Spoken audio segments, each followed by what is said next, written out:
Hey, welcome back to part zero of this video series. It feels silly to have a follow-up to a pilot to a real video series, but I'd mentioned before that there were a couple things I was going to expand on. I got some good comments on the Reddit post with questions and follow-ups and all that good stuff. So, figured we'd hop back in. So first thing first, most common comment I got, very important. Why aren't you wearing your lab coat? I'm sorry. I apologize. It's just a white coat. Clickbait strikes again. It's not my fault. I just like my white coat. The other one was, hey, your audio sucks. So you've probably noticed the video looks a little different. I'm using my phone, which allegedly has a nice video camera and some earbuds to record instead of the lapel mic I had and the camcorder. Hopefully this is better.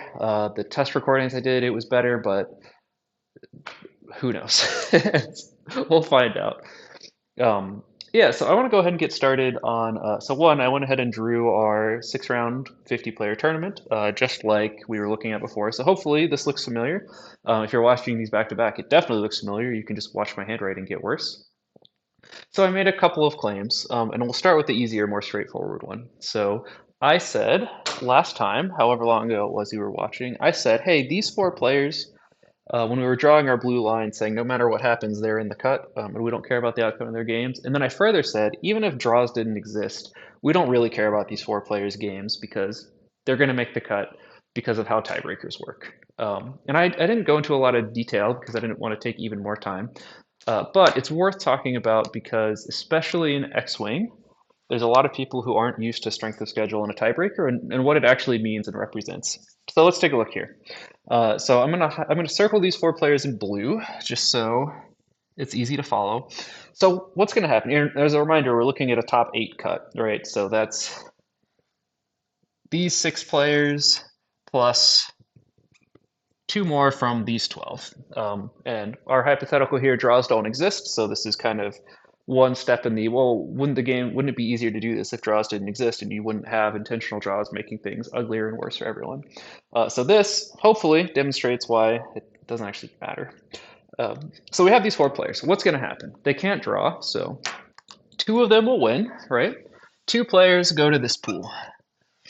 Um, and obviously they've already qualified, right? Because that puts them in these 6 players that no matter what qualify. Cool. So 2 of them, and I'm going to draw this in red, not because they're eliminated from the cut, but just so it's hopefully easier to follow here. So we've got a red line going here from the players that lost this game, of which there are 2. Okay, so they're now in this 8 bucket of players that are 4-1 after 5 rounds. So we could say something like, oh, well, one of them's going to win and go down into this 5 bucket, and therefore only one of them will miss cut. But actually, that's not even the interesting argument here. Let's presuppose that these 2 players lose this round, right? So they're going to end up in this 12 bucket here. They both lost. Okay, cool. So that means, oh, this is going to be, we'll use black. We'll use black for this. So that means of these 8 players, there were 4 winners, right? And all 4 of those winners came from this direction. I don't have another Sharpie color for this, so we're just gonna draw this. So our 4 players came from here. I'm gonna draw a big arrow. So they came here and they ended up here. Cool, check. So that means of the 4 players that lost here, 2 of them were undefeated at the end of round 4. So we have 2 of our 12 players in this bucket followed this path. And now I'm going to try to keep things consistent. What the players we're interested in are going to be our blue marker. So the path they walked down this tournament, they started here. They went all the way here to 4 and 0, and where there were also 4 of them, ironically. They walked down here, and they walked to here. Okay, so now they're in this bucket of 12 players. And further, we know that the other players in this bucket of 8 won their games. So not only did they take the leftmost path, as in the highest strength of schedule path to get to this bucket, as is absolutely possible, but also by nature of losing these games, they've also eliminated their competition from this 12 bucket because they're in this six. So the players that won this game would be the next highest of strength of schedule. So the people that they're competing with in terms of strength of schedule to be in the top two to make cut here are, because remember, this is six, and then we're going to take two more. So the people they're competing with for strength of schedule might take a path that looks something like, and we'll highlight it in red, right? So this blue is the two players that I'm claiming are more likely than not, not guaranteed, but extremely likely to make the cut, regardless of the outcome of their games. So this is our blue path, our very high strength of schedule player. And the people they're competing with took paths that look something like this. We know they didn't take this path here, go down, win, and then lose because those players won, right? So we know that almost all of them are coming from this 15, and it's hard to get here with a high strength of schedule, right? The best place, the best way, the best possible path you can take is what, like this, right? Within this, on average, generally, is going to have a significantly lower strength of schedule than this. So when I say we don't care about these four players' games, I'm really saying 90% of the time they're all going to make the cut anyways, and all of this is a formality. We frankly don't care much about their games because even if they lose, you can see they're going to win on tiebreakers because this is how Swiss tiebreakers work. So hopefully that helps explain that some. I've got some erasing to do, so let's fast forward.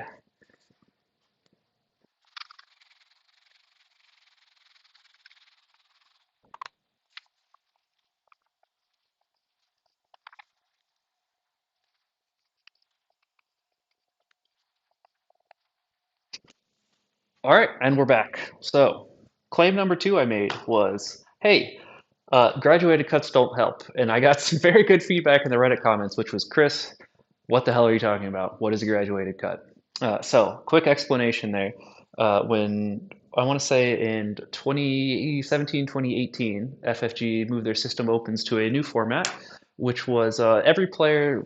This is X-Wing with no draws, so every player who is, let's say, 5-1 will make the cut after 6 rounds of Swiss. Doesn't matter how many players that is. If we have 17 of them, right, we'll run a top 32, and then we'll fill in buys accordingly in the bottom of the bracket. That way, no matter what happens, the people who make cut won't make cut based on tiebreakers. They'll make cut based on their score, and the only thing tiebreakers matter for is seeding. It's like, okay, cool. Well, especially then, tiebreakers and single elimination cuts in X-Wing.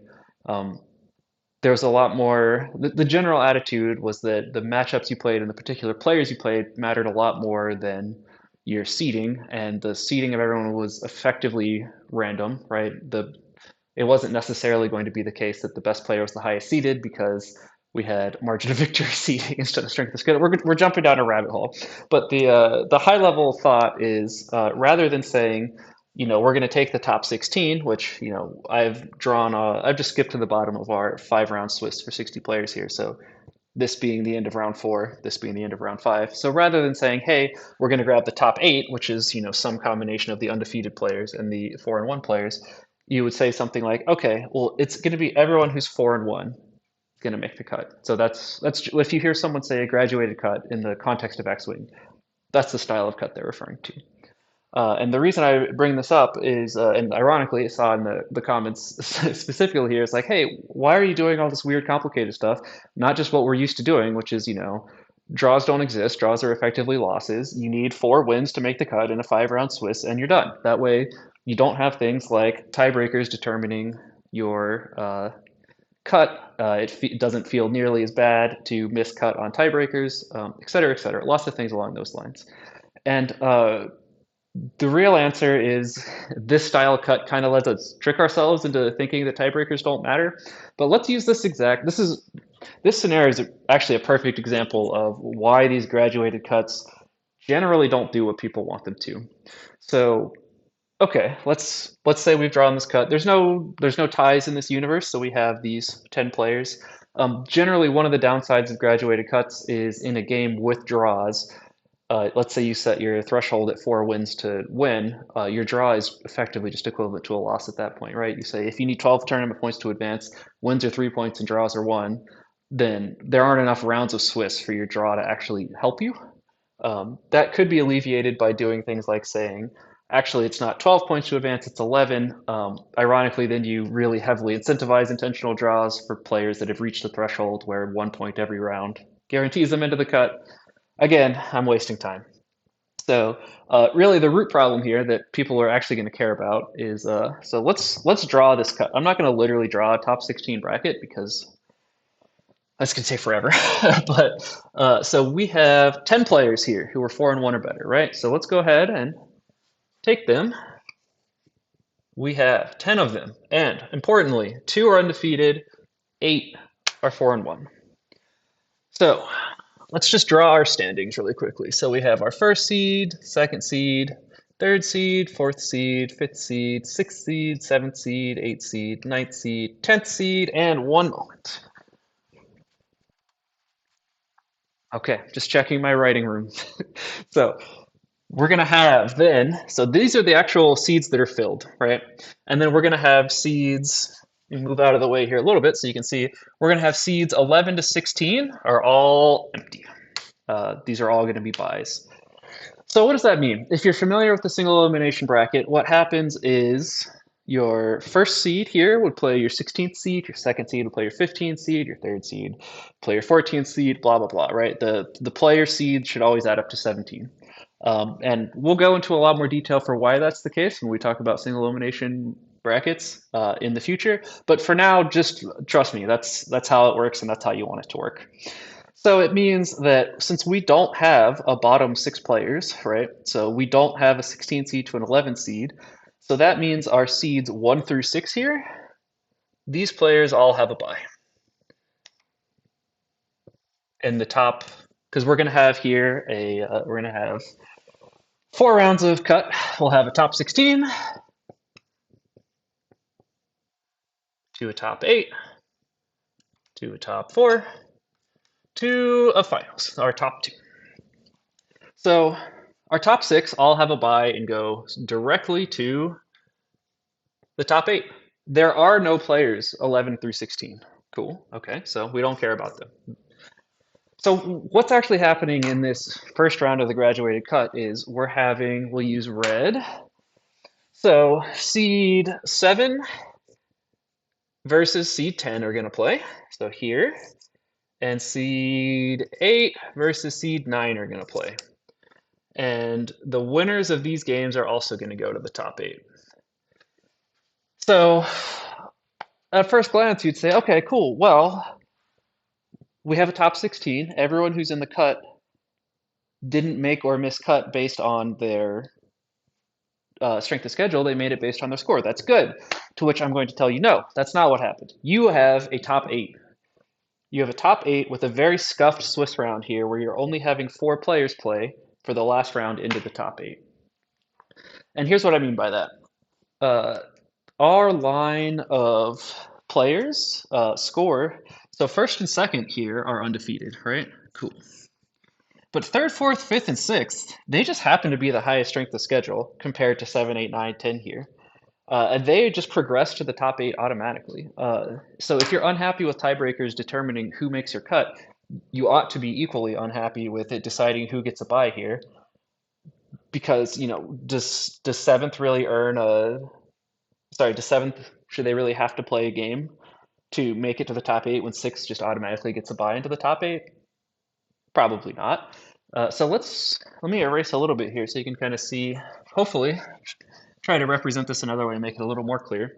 So let's compare this to just running another round of Swiss. Again, we'll just pretend draws don't exist because it makes life easier. It's not very particularly important for this context. So what's going to happen here? So we're going to have, blah, blah, blah. We get our standings that look a little something like this. I'm failing at math off the top of my head, which is always embarrassing, but here we go. That's the only part of this chart we care about.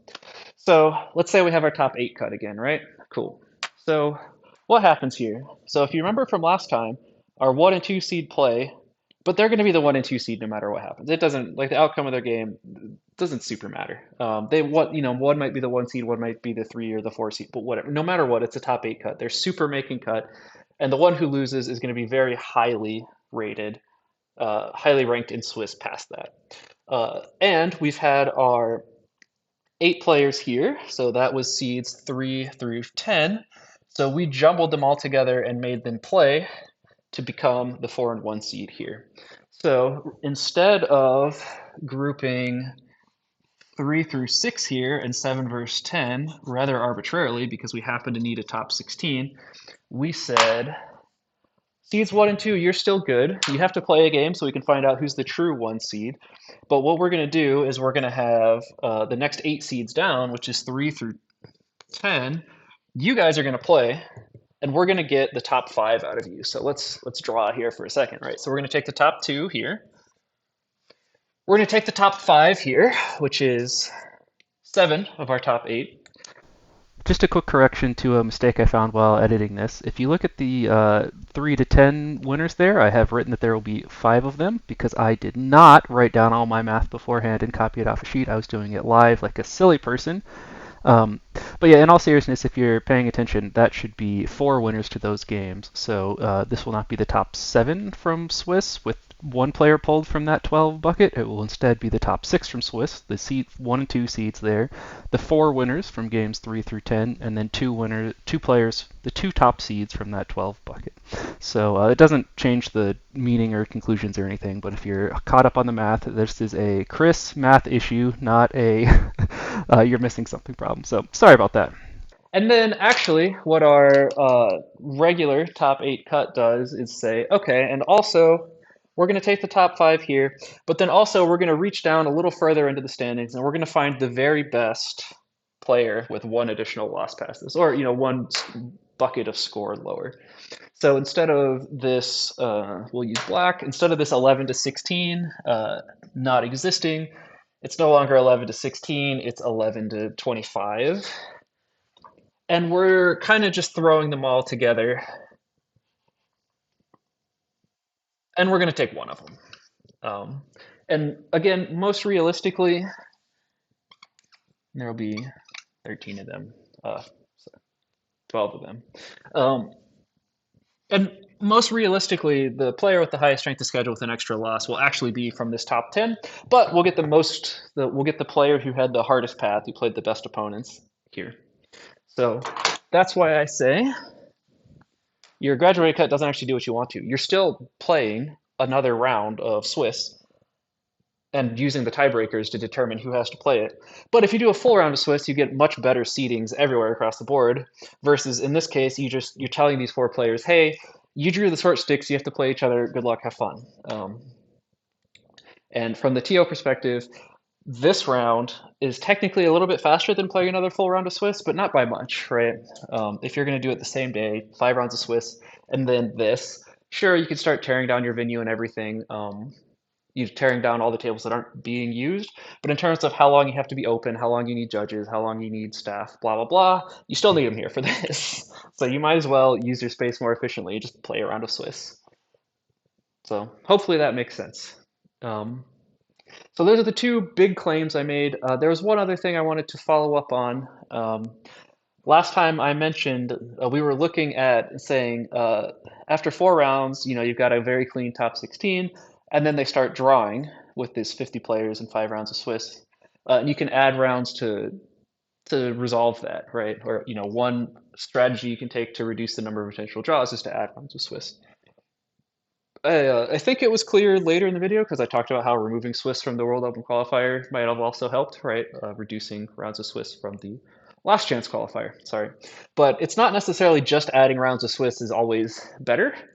There's a lot of arbitrary powers of 2 thresholds and everything you can hit where adding rounds of Swiss actually makes things worse. It's adjusting the rounds of Swiss that you care about, which is really one of the main reasons I'm trying to say, like, hey, this math is hard and complicated, and people have done it for you. So, feel free to use the magic Appendix E rounds for larger tournaments. I realized sending those over, the, if you're gonna run, like a 16-person store championship and have a top eight cut, of course you're gonna have a bunch of intentional draws. Hopefully, after watching this previous video and this, you intuitively understand that, right? It's like, oh, that's half my players. Of course, we don't need to run a bunch of rounds of Swiss of that. Those tournament guidelines are really intended for larger tournaments, and they just have those larger cuts in case of low turnout for I think like very small regionals. But as a reference point, I'm going to a Pokemon regional this this month, and there are 2,500 players signed up. So they're looking at a very different scale problem than we are. So the idea of a 16-person regional that seriously cares about competitive integrity is not necessarily at the top of their priority list. So let's move on to going over some of the comments. Some of them we kind of addressed just from going over this, but it's worth hitting. There were a couple of really interesting, great pieces of feedback I got, so I definitely want to go over them.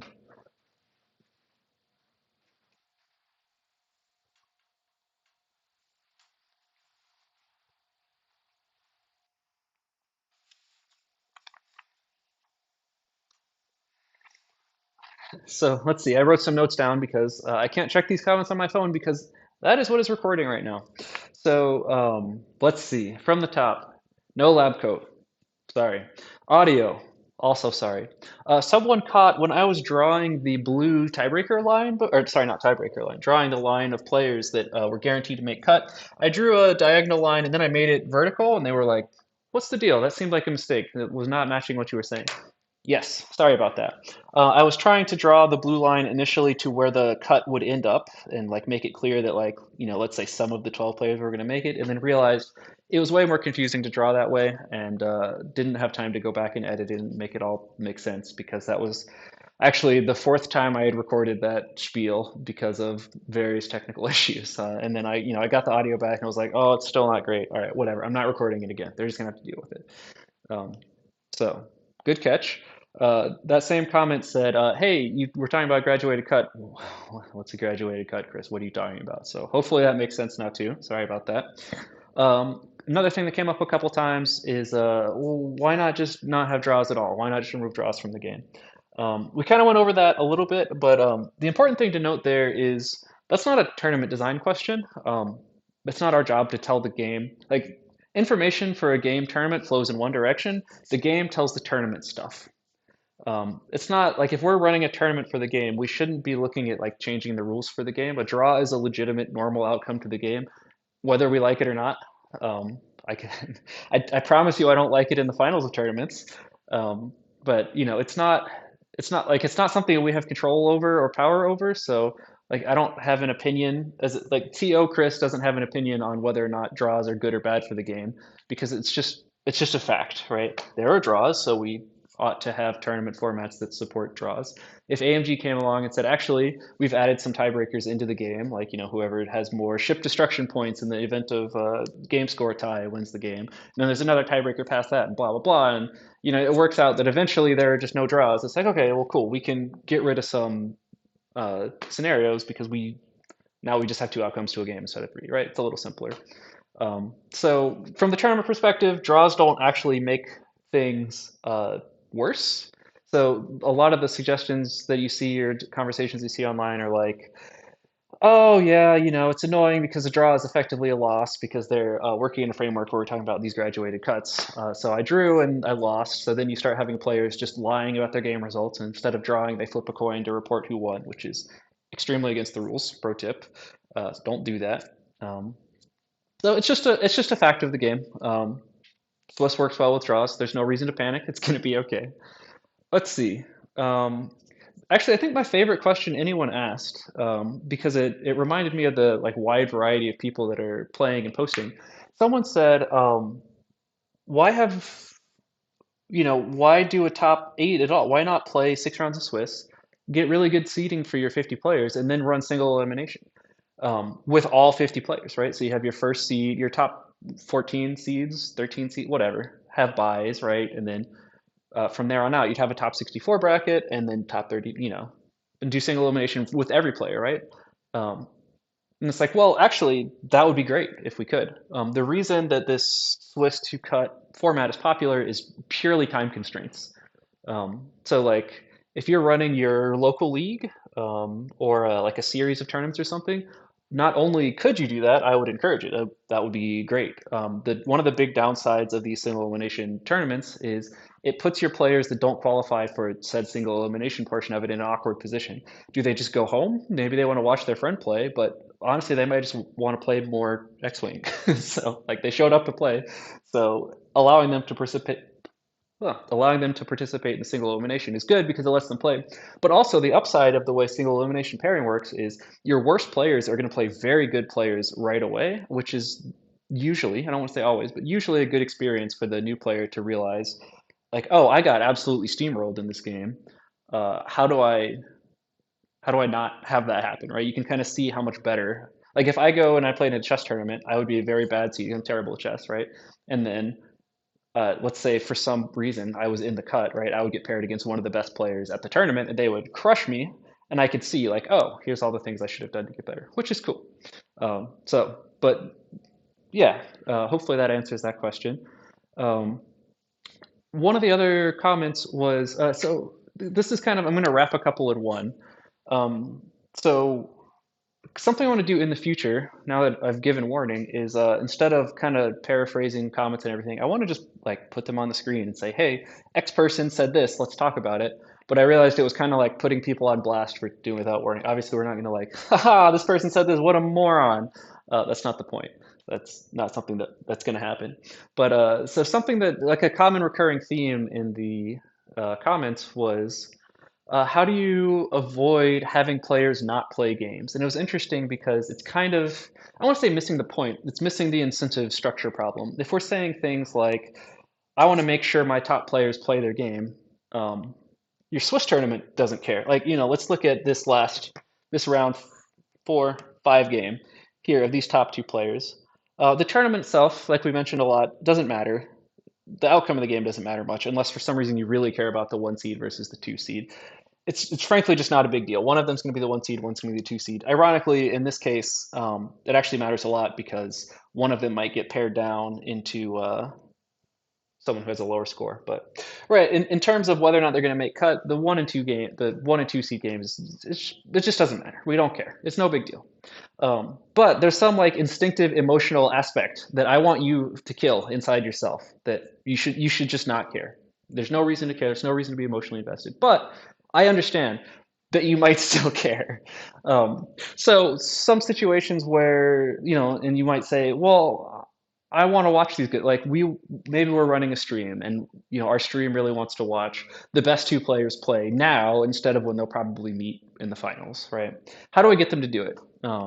And a very good way to do it is pricing. So if you have, let's say for this tournament, there was a number one in Swiss prize that was really valuable or people really cared about. These two players suddenly have a strong incentive to play rather than intentional drawing, because exactly one of them will get that prize. So faction-specific prizes do a very good job of that because it gives people an uneven incentive to play their games out. So like, let's say one of these two players is the only Republic player in like the top half of the tournament, and the other person is playing Empire, and there's a bunch of Empire all over the place.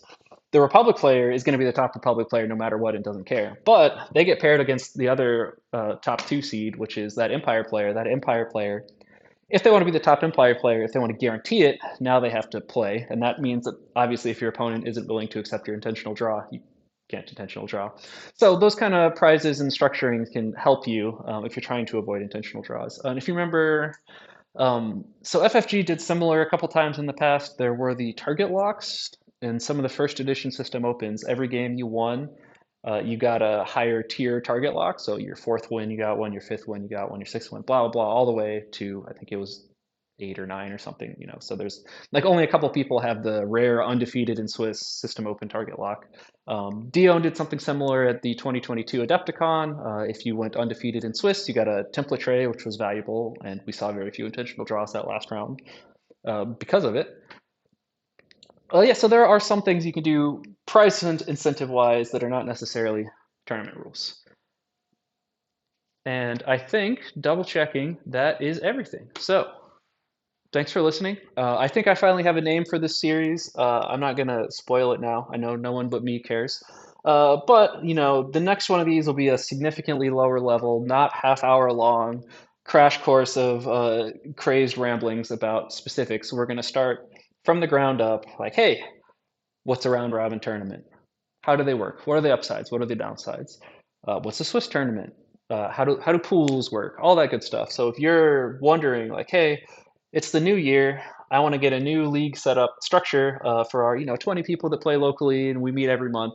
And how do we encourage turnout? How do we structure our games? All that good stuff. So the goal is to help that as in addition to these larger tournaments structures. So thanks again for watching.